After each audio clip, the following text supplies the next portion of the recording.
ஞானத்தின் ஆழம், அர்த்தமுள்ள ஆன்மீகம்.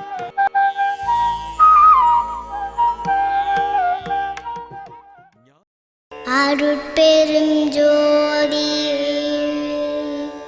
அருட்பெரும் ஜோதி, தனிப்பெரும் கருணை, அருட்பெரும் ஜோதி.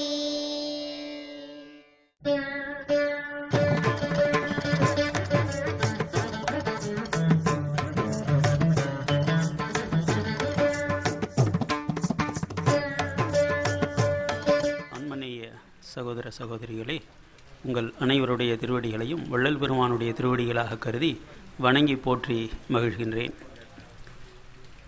மழை வந்ததன் காரணமாக சற்று காலதாமதம் ஆகிவிட்டது. ஆனால் ஒரு செய்தியை நாம் எப்பொழுதும் மறக்கக்கூடாது. மழை வரக்கூடாது என்று எந்த காரணத்திற்காகவும் நாம் கேட்கக்கூடாது. நமக்கு சில அசௌகரியங்கள் வரலாம், சில பிரச்சனைகள் வரலாம், சில வியாபாரத்தில் நஷ்டம் கூட வரலாம். ஆனால் எந்த ஒரு காரணத்திற்காகவும் மழை வரக்கூடாது என்று நினைக்கவே கூடாது. வேண்டதெல்லாம் அப்புறம். ஏனென்றால் பாவங்களிலேயே மகா பாவம் அதுதான். தமிழ் மரபு நமக்கு என்ன சொல்லுகின்றது என்றால், கடவுளுக்கு அடுத்த நிலையில் மழையை வைத்திருக்கின்றார்கள் நம்முடைய முன்னோர்கள். கடவுள் வாழ்த்து என்று 10 பாடல்களை பாடிய திருவள்ளுவர் அடுத்த அதிகாரமே எங்கே போகின்றார்?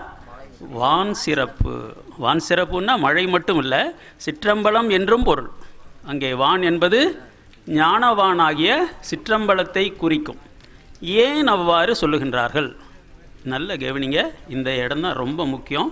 வள்ளல் பெருமானுடைய ஒவ்வொரு வரியும் ஒவ்வொரு வார்த்தையும் ஞான புதையல்.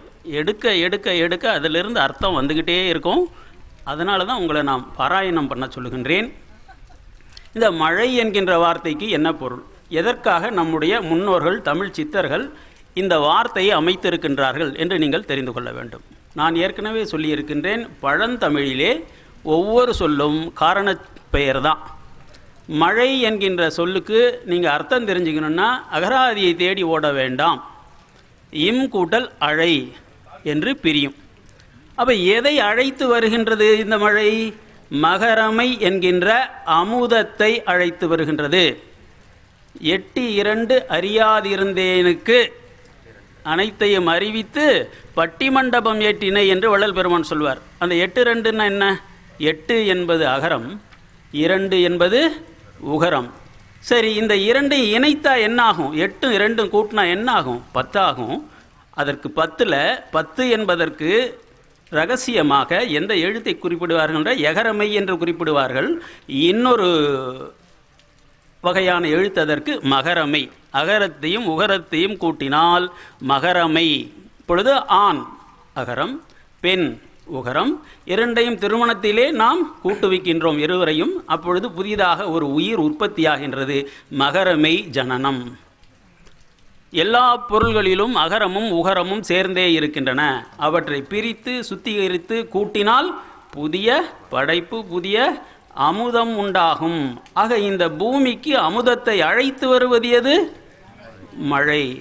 மழை இல்லைன்னா ஒன்றுமே கிடையாது, ஒன்றுமே கிடையாது. அந்த துப்பாக்கு துப்பாய துப்பாக்கி துப்பாக்கி எல்லாம் பெரிய துப்பாக்கி துப்பாக்கின்னு பாட்டு பாடுறாரு பார்த்துங்களா? அதுக்கு என்ன அர்த்தம்னா 2 அர்த்தம்.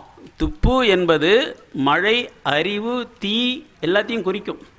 ஆக மழையே, மழை நீரே உணவாக இருக்கின்றது. அந்த மழை நீரிலிருந்து எல்லா பயிர்களும் உணவை உற்பத்தி செய்கின்றது. மனிதன் வாழ்வதற்கு உணவு தேவை, தண்ணீர் தேவை. இந்த 2மாக மழையே இருக்கின்றது. இதில் சித்தர்கள் என்ன செய்கின்றார்கள் என்றால், மழையிலிருந்து உற்பத்தியாகின்ற உணவு எல்லாத்தையும் தவிர்த்து விட்டு நேரடியாக மழை தண்ணியை மட்டுமே குடித்து கொண்டு உயிரோடு இருக்கின்றார்கள். அந்த இடத்துக்கு எல்லா சன்மார்க்கிகளும் போகணும். அந்த இடத்திற்கு ஏன் அவ்வாறு போக வேண்டும் என்றால், மழையிலிருந்து உற்பத்தியாகின்ற பொருட்களை சாப்பிடுகின்ற பொழுது வாதம், பித்தம், ஸ்லேத்துமோ இதெல்லாம் கலந்து வரும். அதிலிருந்து நோய்கள் உண்டாகும். ஆனால் அவற்றை கொஞ்சம் கொஞ்சமாக குறைத்து கொண்டு வந்து வெறும் மழை நீரை மட்டுமே, அதையும் 5 படி மழை நீரை 2 படியாக சுண்டக்காய்ச்சி நீங்கள் அதிலே கொஞ்சம் சர்க்கரை அல்லது சுக்கு பெருமான் சொல்வதைப் போல் சுண்ணாம்பு தடவி சுட்டு அந்த பொடியை போட்டு சாப்பிடுகின்ற பொழுது உங்களுக்கு பசி அடங்கும். நல்லா தெரிஞ்சுங்க, இது பரம ரகசியம். வள்ளல் பெருமான் சொல்வார், என்ன சொல்வார்? மழை என்பது புறப்புற அமுதம். மழை என்பது புறப்புற அமுதம். அமுதம்னு ஏன் சொல்றாரு? சீனிவாசன் ஐயா இப்போ இங்கே பாட்டு பாடினார். காரமும் மிகுபுளி சாரமும் கைப்போடே உப்போடே கசப்போடே கூட்டி ஊரமுது உண்டு நீ ஒழியாதே அந்தோ. இந்த 5 சுவைகளில் வருகின்ற ஊரமுது, எந்த உணவை நீங்கள் சாப்பிட்டாலும் ஒழிந்து தான் போவீர்கள், மரணம் நிச்சயம். அதற்கு பதிலாக என்ன சொல்கிறாரு பெருமான்? ஊழிதோர் ஊழியும் உளவாமை நல்கும் அழியாமை நல்கும் கொடுக்கின்ற ஆரமுது உண்டு என்னோடு நீ ஆடேடி வந்து. அமுதத்தை உண்டால்தான் எத்தனை ஊழி காலமானாலும் மனிதன் மரணமில்லா பெருவாழ்வில் வாழ முடியும். சரி, அந்த அமுதம் என்ன என்றால் அதில் பல வகைகளை சொல்கிறார். உலகிலே அமுத விஞ்ஞானத்தை பற்றி தனியாக இவ்வளவு விரிவாக யாரும் சொல்லலை, எந்த சித்தனும் வெளிப்படையாக சொல்லலை. அவங்க சொல்கிறதெல்லாம் இயற்கையில் பஞ்சபூதங்களில் இருக்கின்ற ஏதோ ஒரு மெய்ப்பொருள், அது ஏதோ முப்புன்னு சொல்கிறாங்க, அது என்னன்னு நமக்கு தெரியல. பெருமான் அந்த இடத்துக்கெல்லாம் போக வேணான்ட்ட, கஷ்டம், இதெல்லாம் வேண்டாம், சொல்ல மாட்டாங்க, ரகசியம். ஆனால் பெருமான் எல்லாருக்குமாக சிந்தித்தவர். கடைசி குடிமகனுக்கும் எல்லா செய்தியும் போய் சேர வேண்டும் என்கின்ற கருணாமூர்த்தி. அதனால் என்ன சொல்கிறாரு? இந்த மழையே புறப்புற அமுதம், இதை உண்டாலே போதும். அதனால் இதை புறப்புற அமுதம்னு வள்ளுவர் சேர்ந்து அந்த காலத்தில் இருந்தே சொல்கிறார். வான் சிறப்பதிகாரத்தில் 2 பாடல்களிலே இந்த மழையை அமுதம் என்று சொல்லுகின்றார் வள்ளுவனார். என்ன சொல்லுகின்றார்? வான் இன்று இழிந்து வருவதால் தான் அமிழ்தம் என்று உணரற்பாற்று. இந்த மழை வெறும் தண்ணி இல்லைப்பா, இந்த தண்ணி அப்படியே அமுதம், அப்படியே அமிழ்தம். வான் இன்று இழிந்து வருவதால் தான் அமிழ்தம் என்று உணரற்பாற்று. இது சாதாரண அமுதங்க. சிற்றபையில் இருந்து ஊறுகின்ற மழை ஒன்று இருக்கு, அதுதான் செம்பொருள். அதை என்ன சொல்வார்? சிற்றபை அமுதம் அருந்துமின் மரணமிலா பெருவாழ்வில் வாழ்ந்திடலாம். ஞானசபையில் சொல்வார், சிற்றபை அமுதம் அருந்துமின். இந்த மழை நீரை குடித்து கொண்டு வந்து நாம் அக்கயோகம் என்ற ஒரு யோகத்தை, உலகில் வேறு யாரும் சொல்லித்தராத ஒரு யோகத்தை வள்ளல் பெருமான் நமக்கு சொல்லித் தருகின்றார். அதற்காக கட்டப்பட்டது தான் இந்த ஞானசபை. அக்கயோக அனுபவத்தினுடைய கட்டிடக்கலை வடிவம் ஞானசபை.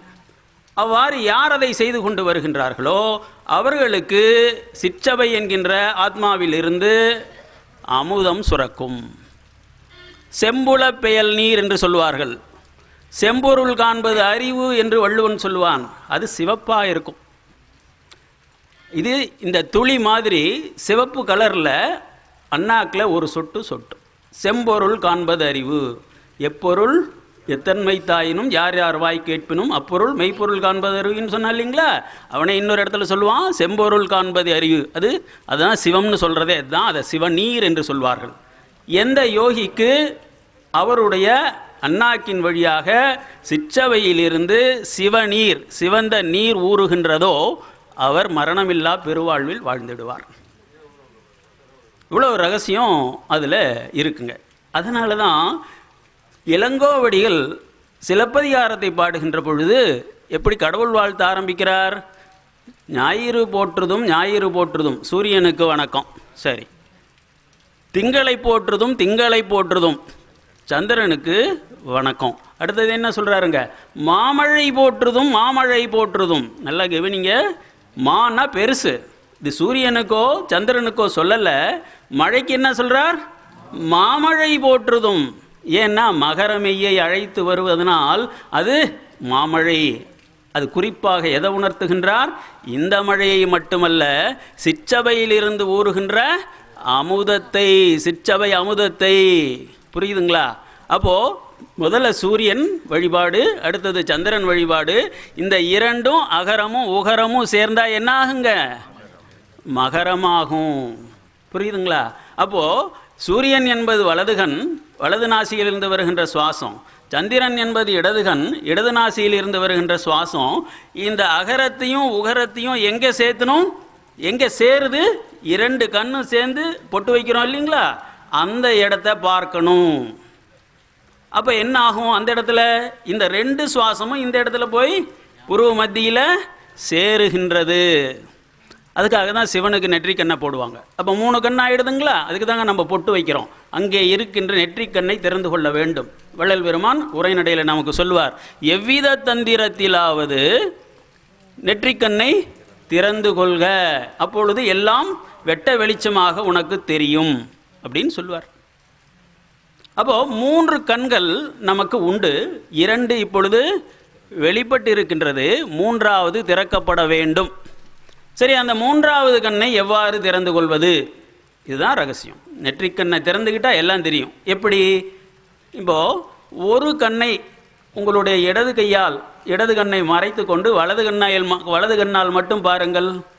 நீளம் அகலம்தான் தெரியும், உள்கூடு தெரியாது, டெப்த்து தெரியாது. 2 கண்ணாலையும் பாருங்கள், உள்கூடு தெரியும், 3 பரிமாணம் தெரியும். நீளம், அகலம், உள்கூடு, டெப்த்து 3மே தெரியும் ஆச்சுங்களா? ஆனால் இயற்கையிலே 4வது பரிமாணம் என்பது காலம், டைம். ரொம்ப போர் அடிக்குதுப்பா அப்படின்னு சொல்கிறாங்க இல்லையா? போர் அடிக்குன்னா எங்கே அடிக்குது? போர் அடிக்குதுன்னா காலம் என்பது உங்களுடைய உடலிலே சுமையாக இருக்கின்றது. என்னை பார் பார் என்று சொல்லுகின்றது. அந்த காலம் என்கின்ற 4வது பரிமாணத்தை உணர முடியுமா? ஒன்று அதை உணர வேண்டும், 2வது அதை வெல்ல வேண்டும், கடக்க வேண்டும். அதான் காலம் கடந்த கடவுளை காண்பதற்கு காலம் கருதுவதேன் நெஞ்சே காலம் கருதுவதேன் வள்ளல் பெருமான் சொல்வார். அந்த 4வது பரிமாணமாகிய காலத்தையும் கடக்க வேண்டும். அவ்வாறு கடந்தால் என்ன ஆகும்? இந்த உடம்பு 4வது பரிமாணத்துக்கு போயும் எல்லா அற்புதங்களையும் செய்யும். எல்லா மிரக்கிள்ஸ் அற்புதங்கள் எல்லாம் செய்யும். அதற்கு முன்னால் இன்னொரு விஷயம் தெரிஞ்சுங்க.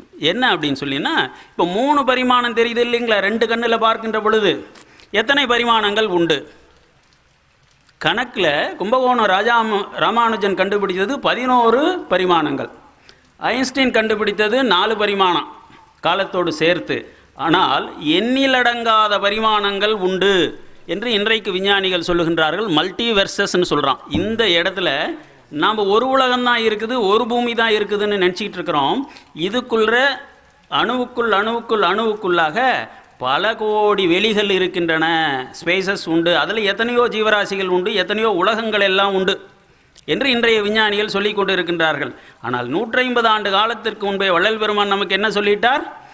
எண்ணில் வான் உலகம், எண்ணிக்கையில் அடங்காத ஸ்பேசஸ், உலகங்கள், உலகெல்லாம் என்கின்ற ஒரு வார்த்தை சேக்கிழார் பெருமான் சொன்னதுக்கு ஐயா என்ன விளக்கம் எழுதுறார்? 30 பக்கம் எழுதுறார். 2032 உலகங்களை, அண்டங்களை பற்றி நமக்கு குறிப்பிடுகிறார். அதுக்கு மேலே என்ன சொல்கிறார்? விரிக்கீர் பெருகும் என்று நிறுத்தினேன். இன்னும் நிறைய இருக்குப்பா. இதெல்லாம் எந்த விஞ்ஞானிகளுக்கும் தெரியாது. அவன் இந்த உலகத்தை பற்றி மட்டும்தான் நினச்சிக்கிட்டு இருக்கிறான். ஆக அத்தனை பரிமாணங்கள் உண்டு. அத்தனை பரிமாணங்களையும் யார் தெரிந்து கொண்டார்கள் இதுவரை? எந்த கணக்குவாதியாக இருக்கும் ராமானுஜனுக்கும் கூட தெரியாது. வள்ளல் பெருமான் எடுத்த உடனே அகவல்ல முதல்ல என்ன சொல்லுவார்? வெளிகளை பற்றி சொல்லிக்கிட்டே வருவார். அப்புறம் சபையை பற்றி சொல்லுவார். எத்தனை வெளிகளை சொல்கிறார்? சுமார் 16 வெளிகளை சொல்லிக்கிட்டே வருவார். இன்னும் பின்னால் அதிகமான வெளிகளெல்லாம் சொல்லுவார். ஆக வெளி என்பது ஒரு உலகம். அருட்பெரு வெளியில் அருட்பெரும் உலகம்னு படிக்கிறோம் இல்லைங்களா அஷ்டகத்தில்? ஆக ஒவ்வொரு உலகமும் ஒரு வெளியில் இருக்கின்றது, ஒரு ஸ்பேஸில் இருக்குது. அது ஒரு பரிமாணம், ஒரு டைமென்ஷன். இப்படி கடவுளினுடைய படைப்பில் எண்ணிக்கையில் அடங்காத டைமென்ஷன்ஸ், பரிமாணங்கள் உண்டு. எல்லாவற்றையும் தெரிந்து கொள்வதற்கு ஒரே ஒரு வழி தான் இருக்குது. என்ன? கடவுள் எப்படி பார்க்குறாரோ அப்படி நீங்கள் பார்க்க கற்றுக்கொள்ள வேண்டும். சரி, கடவுள் எப்படி பார்க்குறார்? 3 கண்ணால் பார்க்கின்றார். இடது கண், வலது கண், நெற்றிக்கண். அப்போ என்ன தெரியும்? கையறவில்லாத நடுக்கண். அந்த நடுக்கண் எங்கே இருக்குது? 2 புருவங்களையும் பூட்டினா, 2 புருவங்களையும் சேர்த்துங்க, இங்கே வருது பார்த்தீங்களா? இந்த இடத்துல செங்குத்தாக இருக்கும். கையறவில்லாத நடுக்கண் புருவ பூட்டு கண்டுகளி கொண்டு திறந்து உண்டு. எதை உண்டு? அங்கே அமுதம் ஊறும். உண்டு நடுநாட்டு. அந்த நடு என்கிற சுழுமுனை நாடியில் வேகாத கால் என்கின்ற காற்று, அதான் பரின்னு சொல்கிறது. இப்போ நமக்கு ஓடுற இந்த சுவாசம் இருக்குது பார்த்தீங்களா? இதுக்கு பேர் நரி. நரி எதுக்கு பெயர் போனது? தந்திரத்துக்கு பெயர் போனது. தந்திரம் என்ன பண்ணுது? நம்ம வாழ்க்கையே கெடுக்குது.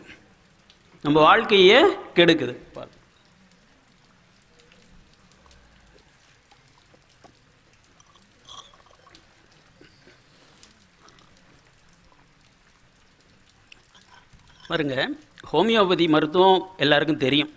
அதை கண்டுபிடிச்சவர் ஜெர்மனியில் இருக்கிற ஹானிமேன் என்கின்ற ஒரு விஞ்ஞானி, ஒரு டாக்டர். அவர் என்ன சொல்கிறாருன்னா, நோய்கள் எத்தனையோ இருக்குது, ஆனால் இதனுடைய அடிப்படை என்னென்னா சோரா என்கின்ற ஒரு நிலை. அந்த சோரான்னு எதை சொல்கிறார் அப்படின்னு சொன்னால், மனிதன் தவறாக சிந்திக்கின்றான். எப்படிங்க? தவறாக சிந்திக்கின்றான். அந்த தவறான சிந்தனையில் இருந்து கடவுள் அவனுக்கு கொடுத்த எல்லா ஆரோக்கியமும் கெட்டு போகின்றது. ஆகவே இந்த சோரா தான் எல்லாத்துக்கும் காரணம். இந்த சோராவிலிருந்து சிஃபிலிஸ், சைக்காசிஸ் என்று இன்னும் 2 தீமைகள் உற்பத்தியாகின்றன. அது எப்படி உற்பத்தி ஆகுதுன்னா, இந்த சோரா என்கின்ற அது ஒரு நிலை. ஆனால் அந்த திங்கிங், அந்த சிந்தனையிலிருந்து நீங்கள் செயலுக்கே வந்துடுறீங்க. பக்கத்து வீட்டுக்காரன் கெட்டு போகணும்னு நினைக்கிறீங்க, இதுவே சோரா உற்பத்தி ஆயிடுச்சு. எல்லா நோயும் அவன் கெட்டு போகணுன்றதுக்கு நீங்கள் ஏதாவது செய்கிறீங்க, ஏதோ பில்லி சூனியம் வைக்கிறீங்க, இல்லை என்னவோ பண்ணுறீங்க. அந்த செயலுக்கு வருகின்ற பொழுது இந்த சிஃபிலிஸ், சைக்காசிஸ் என்கின்ற 2ம் சேருகின்றது.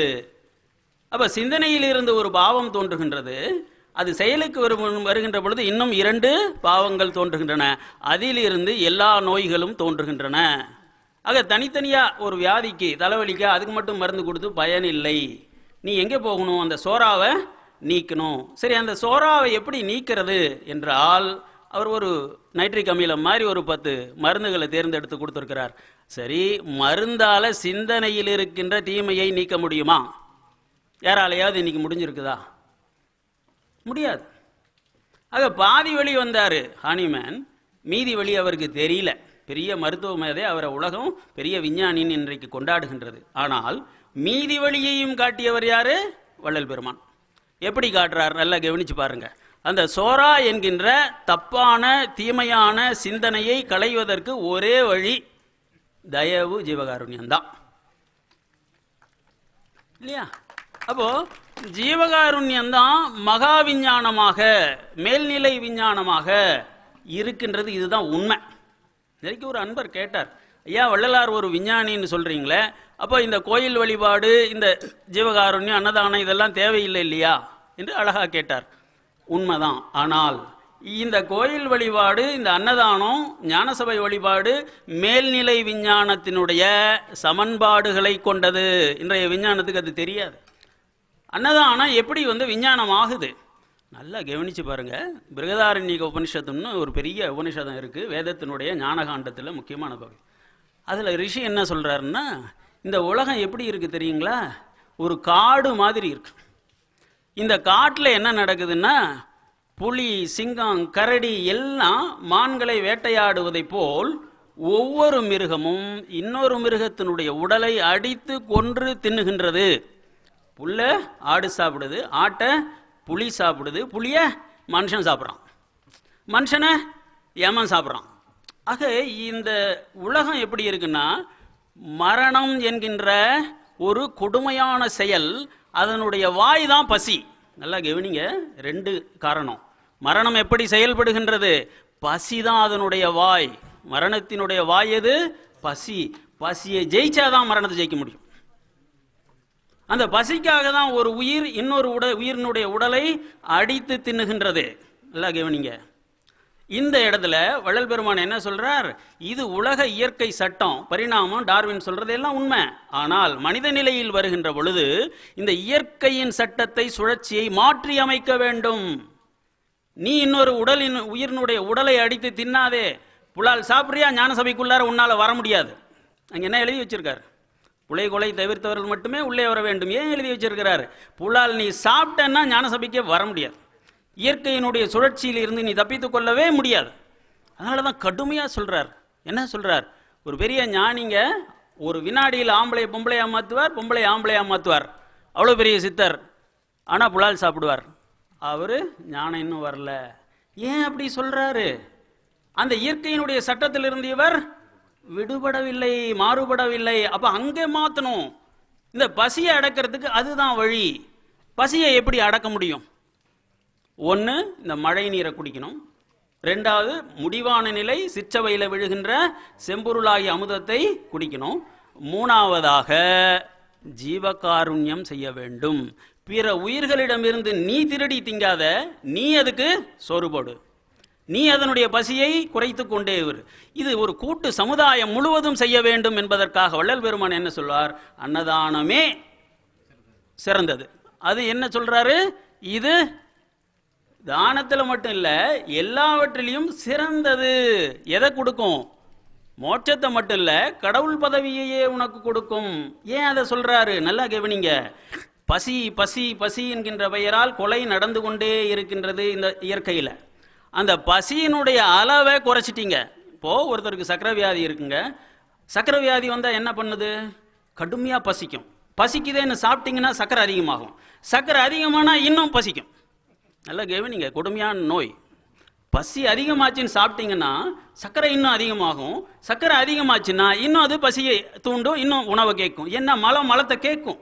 காந்தம் இரும்பு இழுக்கிற மாதிரி மலத்தை கேட்டுக்கிட்டே இருக்கும். டாக்டர்கிட்ட போனீங்கன்னா சொல்லுவாங்க, நீங்கள் கொஞ்சம் கஷ்டப்பட்டு அந்த சுகரை கொஞ்சம் குறைச்சிருங்க, இல்லைன்னா திரும்ப திரும்ப இது போய்கிட்டே இருக்கும், மேலே மேலே போய்கிட்டே இருக்கும்.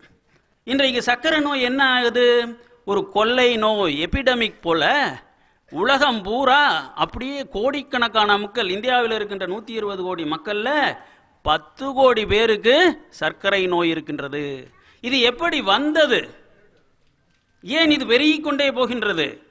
இதுக்கு வள்ளல் பெருமான் என்ன சொல்றார் அப்படின்னு சொல்லி பார்த்தீங்கன்னா, அந்த மரணம் என்கின்ற ஒரு கொடுமையான ஒரு பேய் ஒன்று இருக்கு பார்த்தீங்களா, அது பெரும்பினி.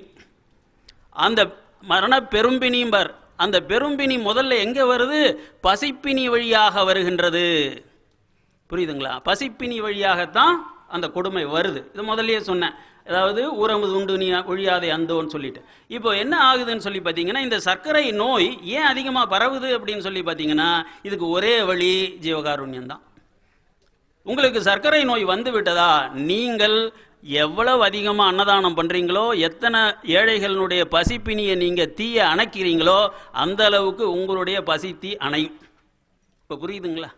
இயற்கையினுடைய கொடுமையான சட்டத்தையே வள்ளல் பெருமான் மாற்றி அமைக்கின்றார். இது விஞ்ஞானமா இல்லைங்களா? எந்த டார்வினுக்கு இதெல்லாம் தெரியும்? தெரியாது. ஆக நீங்கள் என்ன செய்கின்றீர்கள்? பசியை உலகத்திலிருந்தே விரட்டி அடிக்கின்றீர்கள். அதுக்கு தான் சோறு போட சொல்றார் ஐயா. சும்மா சாதாரணமாக சொல்லீங்க. பொழப்புக்கு எல்லாரையும் சோம்பேறிகள் ஆக்கிக்கிட்டு இருக்கிறாங்க வடலூரில், இப்படி சில குற்றச்சாட்டுகள் உண்டு. ஆனால் இவங்கெல்லாம் தெரியாமல் பேசுகிறாங்க. இந்த மேல்நிலை விஞ்ஞானம் என்னவென்று இவர்களுக்கு தெரியவில்லை. ஏன்னா பசிப்பினி யாரெல்லாம் விட்டு வைக்கிறது இல்லைங்களா? ஐவர்கள் மூவர்கள் கூட விடுறதில்லை. படைக்கும் தொழில், காக்கும் தொழில், அழிக்கும் தொழில் செய்கிறவர் கூட விடுறதில்லை. அவருக்கும் பசி வேணும்.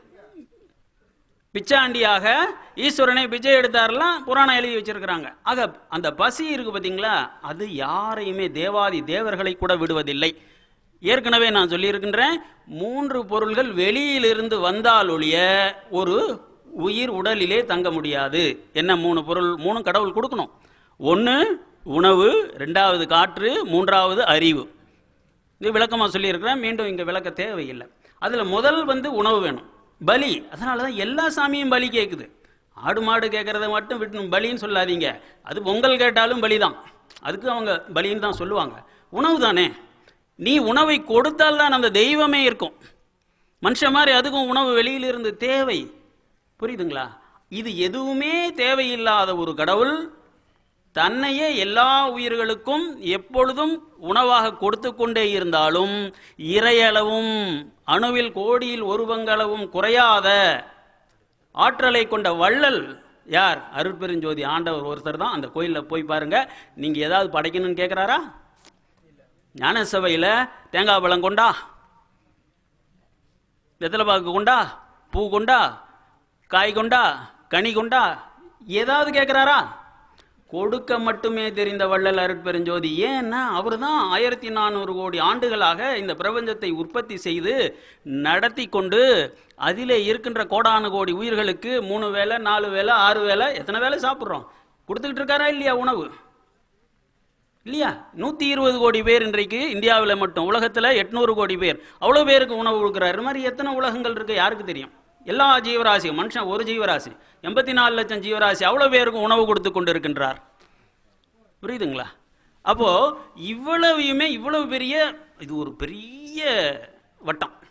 அந்த இயற்கையினுடைய வட்டமே அதில் இருக்கின்ற சூதையை கண்டுபிடித்து அதையே நாம் மாற்றியமைப்பதற்கு வழியை காட்டுகின்ற மகா விஞ்ஞானி வள்ளல் பெருமான்.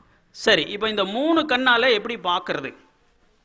எல்லா பரிமாணங்களையும் நாம் எவ்வாறு பார்ப்பது? இது எந்த விஞ்ஞானிக்கும் தெரியல. கணக்கு வழியா 11 பரிமாணங்களுக்கு போயிருக்கின்றார்கள், அவ்வளவுதான். ஆனால் எல்லா பரிமாணங்களையும் எல்லா உலகங்களையும் இருந்த இடத்தில் இருந்தே நீ பார்க்கலாம். வள்ளல் பெருமான் சொல்றார், உலகம் யாவையும் காணும் உளவை அறிந்திலீரே. ஞானசபையில் எத்தனாவது பாட்டு? ஞானசபையில் எத்தனாவது பாட்டு? ஞானசபையை மனப்பாடம் பண்ணலாம், அப்புறம் சன்மார்க்கத்தில் என்ன பிரயோஜனம்? பெருமான் இதே இடத்துல என்ன சொல்றார்?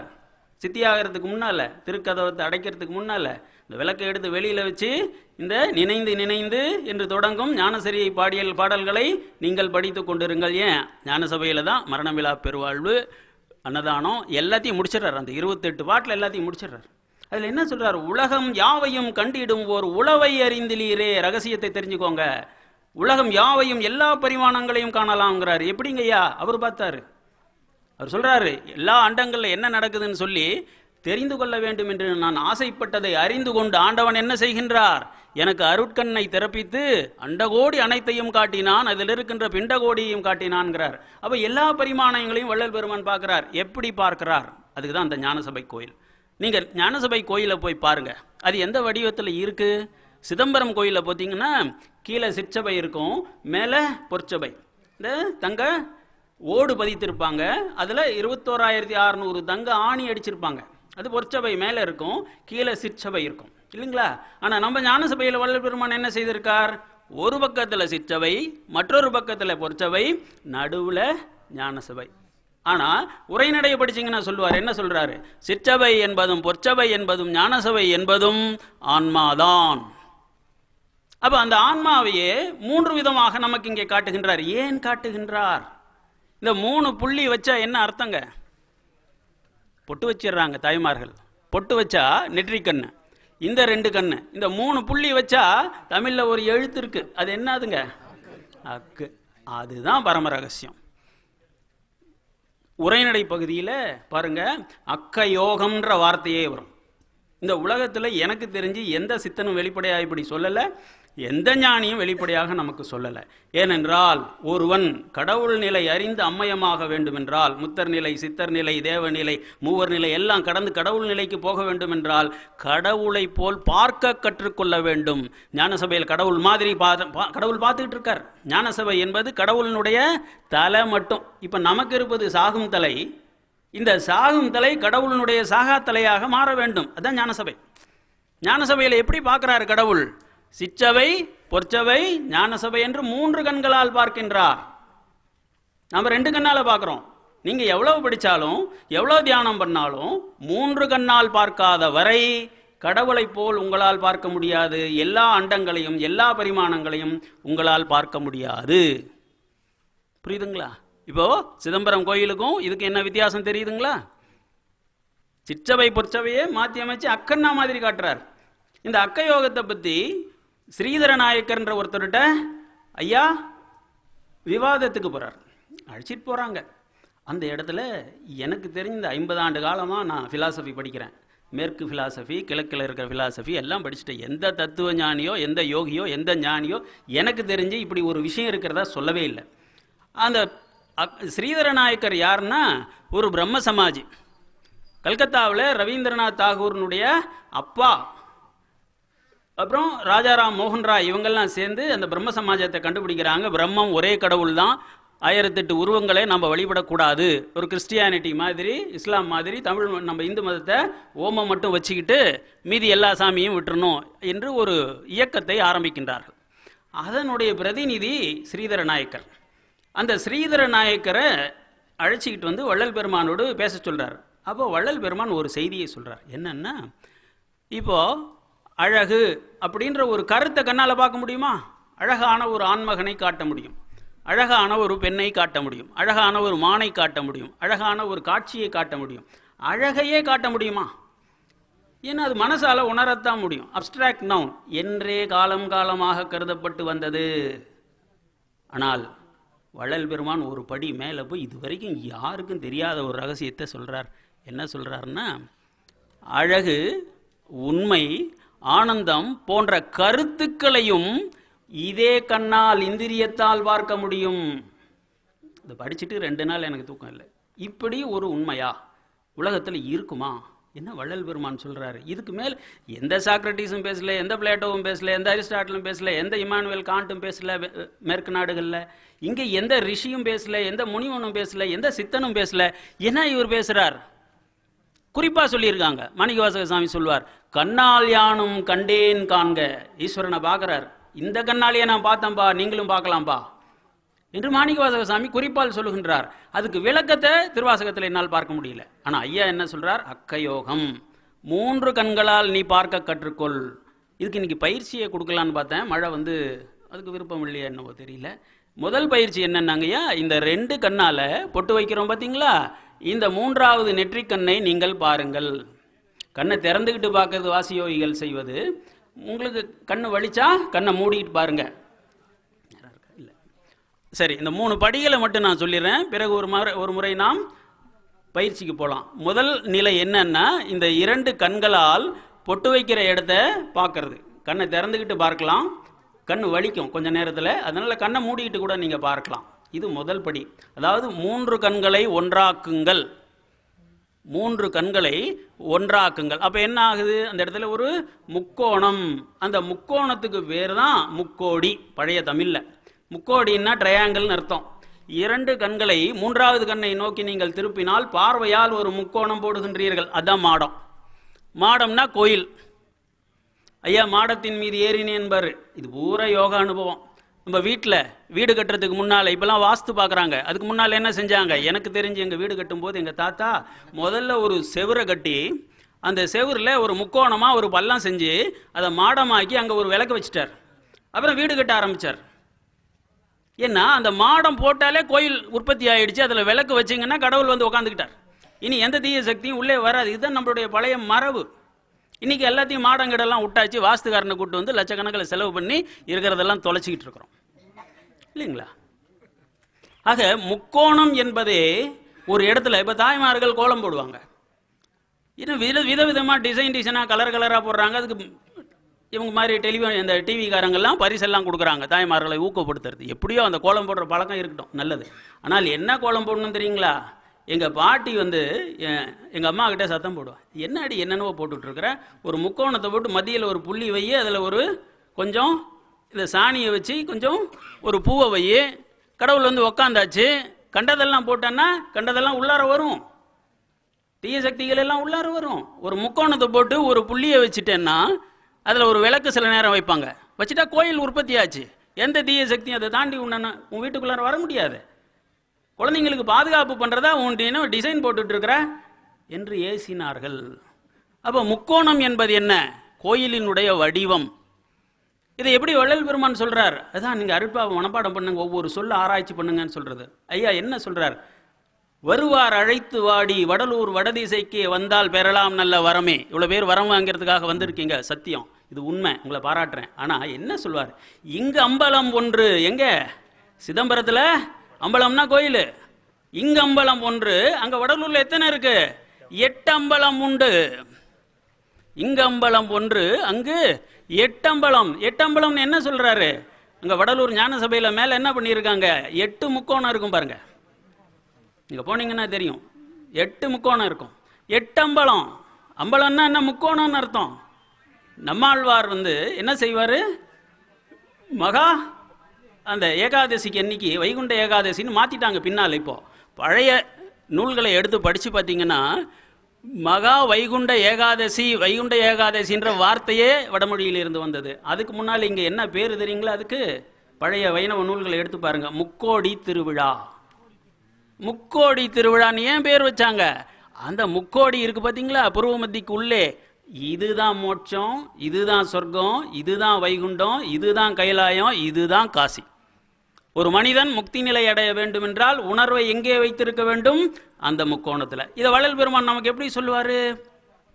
ஒத்த இடத்தில் நித்திரை செய்யன்றீர், ஒத்த இடம் காட்டவாரீர். எப்படி கேட்குறாரு? ஒத்த இடத்தில் நித்திரை செய்யன்றீர், ஒத்த இடத்தை காட்டவாரீர்னு ஈஸ்வரனை கூப்பிடுவார். ஒத்த இடம்னா என்னது? சமன்பாடு போடுறது. யார் யார் ஒப்பது? நம்முடைய உயிரும் இறைவனுடைய உயிரும், ஜீவனும் சிவனும் சமன்பாடு ஒத்து இருக்கின்ற இடம். அது எங்க? புருவ மத்திக்குள்ளார. அது எங்க இருக்கு? அக்கண்ணாவில். அப்போ முதல்ல என்ன செய்யணும்? நம்முடைய நெற்றிக்கண்ணை நோக்கி நம்முடைய கண்ணை பார்க்கணும். அப்பொழுது அங்கே ஒரு முக்கோணம் தோன்றுகின்றது. அந்த முக்கோணத்தை அப்படியே கொஞ்சம் உள்ளார கொண்டு போங்க. இதை திருமூல நாயனார் நமக்கு சொல்லுவார். நெற்றிக்கு நேரே, அதாவது உள்ள நெற்றிக்கு நேரே புருவத்து இடைவெளியில் உற்று உற்று பார்க்க ஒளிவிடும் மந்திரம் பற்றுக்கு பற்றாய் பரமன் இருந்த இடம் சிற்றம்பலம் என்று தெரிந்து கொண்டேனே. அப்ப கோயில் எங்க இருக்கு? இந்த முக்கோணம் போடுறோம் பார்த்தீங்களா, இது அப்படியே உள்ளார கொண்டு போங்க. உள்ளார கொண்டு போனா வள்ளல் பெருமான் சொல்வார், எப்போதும் சிற்சபையின் கண்ணே கவனம் வைக்க, அதற்கு முதலில் புருவ மத்தியில் கவனம் வைக்க. அப்போ சிற்றம்பலம் என்பது எங்கே இருக்கின்றது என்றால் ஒண்ணு வேணாம். இப்ப நான் சொல்றதை நீங்க சொல்லுங்க, கண்ணை மூடிக்கோங்க. எந்த இடம், ஒரு நிமிஷம் உங்க மூச்சை நிறுத்திட்டு அந்த இடத்த கவனிங்க. அக் சொல்லுங்க. அந்த இடத்த கவனிங்க. ஒரு ப்ரெஷர், ஒரு அழுத்தம் ஏற்படும் அண்ணாக்குக்கு மேலே. ஏற்படுதா? அந்த இடம் தான் சிற்றம்பலம். அந்த இடத்துல தான் உங்களுடைய உயிர் இருக்கு. அதுதான் ஆன்மா, அதுதான் சிற்றம்பலம், அதுதான் கைலாயம், அதுதான் வைகுண்டம். அதுக்குள்ளார போகிறதுக்கு தான் ஒரு கதவு இருக்குது. அந்த திருக்கதவத்தை திறக்கணும். திருக்கதவம் திறவாயோ திரைகள் எல்லாம் தவிர்த்தே. அந்த இடத்தை தான் வள்ளல் பெருமான் ஞானசபையாக காட்டுறார். இதான் ஞானசபை அனுபவம். புரியுதுங்களா? இதை தான் இந்த தமிழ் மொழி தோன்றி எவ்வளோ காலம் இருக்கும்? எத்தனை ஆயிரம் ஆண்டுகளாக இருக்கும்? நிச்சயமா 3500 ஆண்டுகளுக்கு முன்பட்டது. ஏன் சொல்றேன் தெரியுங்களா? யூதர்களுடைய பைபிள், ஓல்ட் டெஸ்டமெண்ட், அதில் அதை ஏற்படுத்தினவரே மோசஸ். அந்த மோசஸ் மவுண்ட் சினாய் மலையின் மீது ஏறி போய் அவங்களுடைய கடவுளை பார்க்குறார். அந்த கடவுளை பார்க்க போகும்போது காலில் ஷூ போட்டிருக்கிறார். செருப்பு போட்டு வந்திருக்கப்பா, இது புனிதமான இடம், விட்டுட்டு வா என்று அவர்களுடைய கடவுள் சொல்லுகின்றார். உடனே இவர் வெளியில் வந்து செருப்பை விட்டுட்டு அப்புறம் போகிறார். இது நம்ம பழக்கம் மாதிரி இருக்குதே. அப்போவே எனக்கு சந்தேகம். சரி, உள்ளார போகிறார்.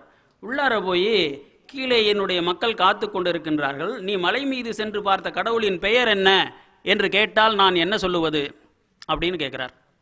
அப்போ அவன் கடவுள் பதில் சொல்கிறார். அது ஆங்கிலத்தில் எப்படி மொழிபெயர்த்திருக்கான் தெரியுங்களா? ஐ ஆம் தட் ஐ ஆம். எப்போதும் உள்ளவன். உள்ளதுன்னா என்னங்க? அதுக்கு பாஸ்ட் டென்ஸ் கிடையாது, ஃபியூச்சர் டென்ஸ் கிடையாது. ரமண மகரிஷி கூட சொல்லுவார் உள்ளது. இதுக்கு என்ன இறந்த காலம் இல்லை, என்ன எதிர்காலம் இல்லை, எப்போதும் உள்ளவன். அதனால் அவங்க ஆங்கிலத்தில் எப்படி மொழிபெயர்த்தாங்க? ஐ ஆம் தட் ஐ ஆம். ஆனால் தப்பு. அப்புறம் அந்த யூதர் நண்பர்களை கேட்டேன், ஐயா உன்னுடைய பாஷையில் என்ன அவர் சொன்னார் உண்மையா, அந்த வார்த்தை என்ன என்று கேட்டேன். அவர் சொல்கிறாரு, அம்பலத்தரசே. வள்ளல் பெருமான் பாடுறார் பார்த்தீங்களா? அம்பலத்தரசே. அதுவும் இன்னும் தெளிவாக எப்படி சொல்கிறார் தெரியுங்களா? ஐயனே அப்படின்னு நாம் ஈஸ்வரனை கும்பிட்றோம் இல்லைங்களா? ஐயா அண்ணே சொல்கிறார். அவர் பேரே ஐயா. எந்த இடத்துல இருக்கிற ஐயா? அம்பலத்தில் இருக்கிற ஐயா. அம்பலத்தில் இருக்கிற ஐயா. அதுவும் எப்படி இன்னும் தெளிவாக சொல்கிறார் தெரியுங்களா? அக்கையா. அவங்க கடவுள் சொன்ன வார்த்தை பேர் என்ன தெரியுங்களா? உன் பேர் என்ன ஐயான்னு சொல்லி மோசஸ் கேட்டதுக்கு என்ன பதில் சொன்னார்? அக்கையா. அக் என்கின்ற அம்பலத்தில் இருக்கின்ற ஐயன் நான். இப்ப சொல்லுங்க, இந்த அக்குன்ற எழுத்து எங்க இருந்து வந்துச்சு? எந்த காலத்துக்கு முன்னால வந்துச்சு? மோசஸ் காலத்துக்கு முன்னால இருந்தே இந்த அக் என்கின்ற இடத்திலே இந்த எழுத்து இருக்கு பார்த்தீங்களா? அதனுடைய முக்கியத்துவம் உண்டு. அதனால தான் என்னுடைய நூல் அறிவு நிலைகள் 10 என்கின்ற ஒரு நூல் எழுதும்போது எழுதினேன். உலகத்தில் இருக்கின்ற எல்லா ஞான நூல்களையும் ஒரு தராசு தட்டின் ஒரு தராசின் ஒரு தட்டில் வையுங்கள், அக் என்கின்ற எழுத்தை மட்டுமே ஒரு தட்டில் வையுங்கள், இந்த தட்டு தாழும்னா. ஏனென்றால் எல்லா மொழிகளுக்கும் தாய்மொழி சம்ஸ்கிருதம். அந்த காலத்து சங்கராச்சாரியார் சொன்னப்போ வள்ளல் பெருமான் என்ன சொன்னார் தெரியுங்களா? வடமொழி சம்ஸ்கிருதம் தாய்மொழி என்றால் எல்லா மொழிகளுக்கும் தந்தை மொழி தமிழ்னார். இப்போ நாதத்திலிருந்து தான் விந்து வரும், தந்தையிடம் இருந்து தான் தாய். தந்தை கொடுக்கவில்லைன்னா தாய் குழந்தை பெக்க முடியாது. நாதம் தான் 36வது தத்துவம். அதிலிருந்து பிறந்தது தான் விந்து, தாய் ஒளி. ஆக தாய் மொழியை விட உயர்ந்தது எங்கிருந்து வந்துச்சுன்னா தந்தை மொழி என்கின்ற தமிழில் இருந்து தான் சம்ஸ்கிருதம் வந்ததுன்னு அன்றைய காலத்தில் குறிப்பாக வள்ளல் பெருமான் சொல்கிறார். இப்படி நீங்கள் பார்த்தீங்கன்னா அருட்பா முழுவதும் பார்த்தீங்கன்னா எந்த யோகிக்கும் எந்த சித்தனுக்கும் எந்த முத்தனுக்கும் எந்த ஞானிக்கும் இதுவரை தெரியாத யோக ஞான ரகசியங்கள் எல்லாத்தையும், எந்த விஞ்ஞானிக்கும் தெரியாத விஞ்ஞான ரகசியங்கள் யாவற்றையும் ஒருங்கே ஒரு இடத்துல ஒரு புஸ்தகத்தில் தொகுத்து கொடுத்த உலக மகா விஞ்ஞானி, உலக மகா ஞானி, உலக மகா தத்துவ ஞானி வள்ளல் பெருமான் ஒருவர் தான். ஏற்றுக்கல, நமக்கு அதை பற்றி கவலை இல்லை. 50 ஆண்டு காலமாக நான் ஆராய்ச்சி செய்து கொண்டு வருகின்றேன். நான் ஏன் பிறந்தேன்? கடவுள் இருக்காரா? நான் பெரியார் கட்சிக்காரன், நாத்திகம் பேசின ஆள். இது தெரிஞ்சுக்கணுன்றதுக்காக 50 ஆண்டு காலமாக நாத்திகத்தில் இருக்கிற எல்லா புஸ்தகத்தையும் படிச்சுட்டேன். உலகத்தில் இருக்கிற ஆஸ்திகத்தில் இருக்கிற எல்லா புத்தகையும் பார்த்தேன். வீட்டில் ஒரு 25,000 புத்தகம் இருக்குது.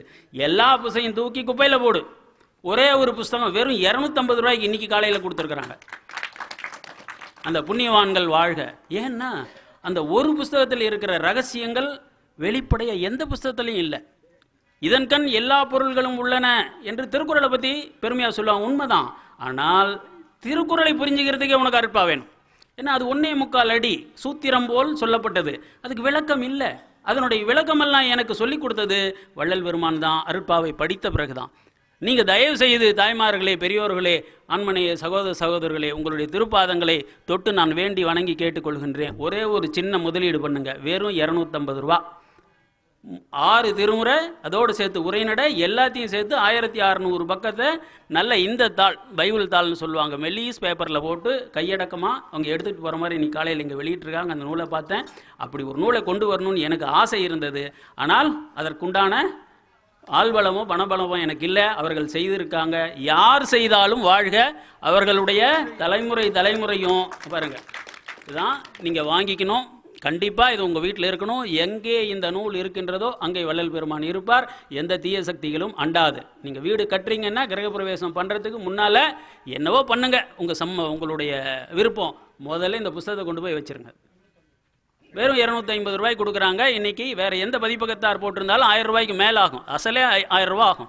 வெறும் 250 ரூபாய்க்கு கொடுக்கின்றாங்க. ஒவ்வொரு சன்மார்க்கியின் வீட்டிலும், ஒவ்வொரு தமிழனுடைய வீட்டிலும், இன்னும் சொல்லப்போனால் ஒவ்வொரு மனிதனுடைய வீட்டிலும் இந்த ஒரு புத்தகம் இருக்க வேண்டும். அவ்வளோ பெரிய புண்ணிய காரியம் செய்த பெருமான் எல்லா பெரியவர்கள், அவர்களுக்கு உதவி செய்த இளைஞர்கள் அனைவருடைய திருவடிகளையும் நான் வணங்கி பாராட்டுகின்றேன். ஏன்னா இது பெரிய சேவை. அதே போல் எனக்கு இன்னொரு ஆசை இருந்தது. அருட்பெருஞ்சோதி வள்ளலார் டிவி என்று ஒன்று ஆரம்பிக்க வேண்டும் என்று நான் ஆசைப்பட்டேன். இப்பொழுது அருள்ஜோதி டிவிக்காரங்க அந்த வேலையை செய்துக்கிட்டு இருக்காங்க. என்னுடைய ஆசை தான். ஆனால் எனக்கு நடைமுறைப்படுத்துறதுக்கு எனக்கு தவக்குறை. அவர்கள்ட்ட ஆள்பலம் இருக்குது. பெருமான் அதை செய்து கொள்ளுகின்றார். அதே போல் அருட்பெருஞ்சோதி யூனிவர்சிட்டி என்று ஒன்று ஆரம்பிக்க வேண்டும் என்று மலேசியாவிலே திட்டம் போட்டோம். ஆனால் இன்றைக்கு வரை அது கைகூடவில்லை. அது எப்பொழுது நடைபெறும்? யார் வேணால் எடுத்து செய்யலாம். பெருமானுக்கு கைங்கரியம் செய்தீர்கள் என்றால், அருட்பெருஞ்சோதி ஆண்டவருக்கு கைங்கரியம் செய்தால், நீங்களும் உங்களுடைய தலைமுறையும் பல்லாண்டு வாழ்வது மட்டுமல்ல, எல்லா வளமும் நலமும் பெற்று பெருவாழ்வு வாழ்வீர்கள். மரணமில்லா பெருவாழ்வு வாழ்வீர்கள். இனி எத்தனை பிறவி வந்தாலும் எல்லாவற்றையும் வள்ளல் பெருமான் உங்களை பார்த்து கொள்வார்.